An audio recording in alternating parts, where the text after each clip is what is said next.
Welcome to new TV Telugu. ఇప్పుడు AP top 10 చూద్దాం. గిరిజన తండాలో సమస్యలను పరిష్కరించాలని ఎస్టీ కమిషన్ సభ్యులు వడితా శంకర్ నాయక్ పేర్కొన్నారు. జిల్లా కలెక్టరేట్ కార్యాలయంలో ఎస్టీ కమిషన్ సభ్యులు శంకర్ నారాయణ్, ఇన్ఛార్జ్ కలెక్టర్ అభిషేక్ కుమార్ ను కలిసి వినతి పత్రం అందించారు. సత్యసాయి జిల్లాలోని గిరిజన తండాలలో కేంద్ర రాష్ట్ర ప్రభుత్వాలు అమలు చేస్తున్న జలజీవన్ మిషన్ ద్వారా త్రాగునీటి సమస్య పరిష్కరించాలని కోరారు.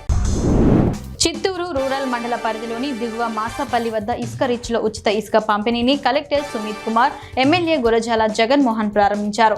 టీడీపీ ఇచ్చిన హామీ మేరకు ఉచిత ఇసుకను పంపిణీ చేస్తున్నట్టు ఎమ్మెల్యే తెలిపారు. గత ప్రభుత్వంలో ఇసుక కోసం సామాన్య ప్రజలు ఇబ్బందులు పడ్డట్టు ఆయన చెప్పారు. బూదవాడ ఘటనపై జగ్గయ్యపేట తహసీల్దార్ స్పందించకపోవడంతో ఎన్టీఆర్ జిల్లా కలెక్టర్ సృజన ఆగ్రహం వ్యక్తం చేశారు. అల్ట్రాటెక్ సిమెంట్ కర్మాగారంలో బాయిలర్ పేలిన ఘటనలో తహసీల్దార్ స్పందించిన కారణంగా రెవెన్యూ అధికారులపై జిల్లా కలెక్టర్ సృజన ఆగ్రహం వ్యక్తం చేశారు. పూర్తి వివరాలు తెలియాల్సి ఉంది. సంగం విద్యుత్ సబ్స్టేషన్ను బుచ్చిరెడ్డిపాలెం విద్యుత్ శాఖ ఏడీ శ్రీనివాసులు సందర్శించారు. సిబ్బందితో ప్రత్యేక సమావేశ కార్యక్రమాన్ని నిర్వహించారు. వినియోగదారులు యాప్ ద్వారానే విద్యుత్ బిల్లులు చెల్లించేలా అవగాహన కల్పించాలని వారికి సూచించారు. విద్యుత్ బిల్లులు చెల్లించే క్యూఆర్ కోడ్ స్కానర్ పోస్టర్ను ఓ దుకాణం వద్ద అంటించి వినియోగదారులకు అవగాహన కల్పించారు. రాజకీయాలలో గెలుపోటములు సహజమని, గెలిచినప్పుడు విర్రవీగడం, ఓడిపోయినప్పుడు కుంగిపోవడం అలవాటు లేదని కొత్తపేట మాజీ ఎమ్మెల్యే చిర్ల జగ్గిరెడ్డి అన్నారు. దివంగత ముఖ్యమంత్రి వైఎస్ రాజశేఖర రెడ్డి జయంతి సందర్భంగా డాక్టర్ బిఆర్ అంబేద్కర్ కోనసీమ జిల్లా రావులపాలెంలో ఏర్పాటు చేసిన వైఎస్ఆర్ కాంగ్రెస్ పార్టీ కొత్తపేట నియోజకవర్గ విస్తృత స్థాయి సమావేశంలో ఆయన మాట్లాడారు. ముందుగా ఇటీవల మరణించిన YSR Congress party social media co convener దండు సాయి ఆకాష్ వర్మకు నివాళులర్పిస్తూ 2 నిమిషాలు మౌనం పాటించారు.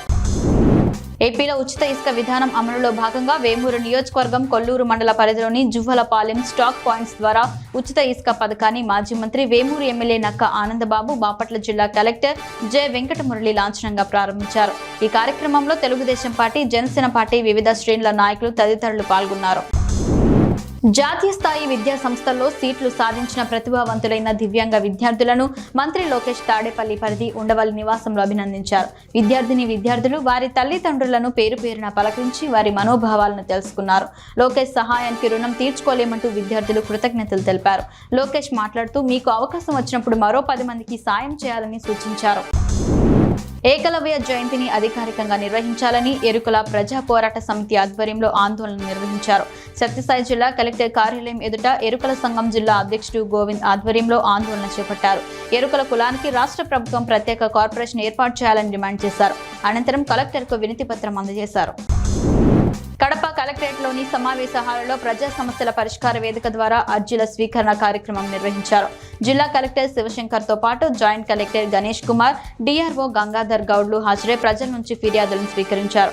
ఈ సందర్భంగా జిల్లా కలెక్టర్ శివశంకర్ మాట్లాడుతూ అర్జీలకు అధికారులు క్షేత్రస్థాయిలో క్షుణ్ణంగా పరిశీలించి పారదర్శకంగా విచారణ చేయాలన్నారు. రాష్ట్ర ప్రగతికి కూటమి ప్రభుత్వం బాటలు వేస్తోందని ఎమ్మెల్యే కోళ్ల లలిత కుమారి అన్నారు.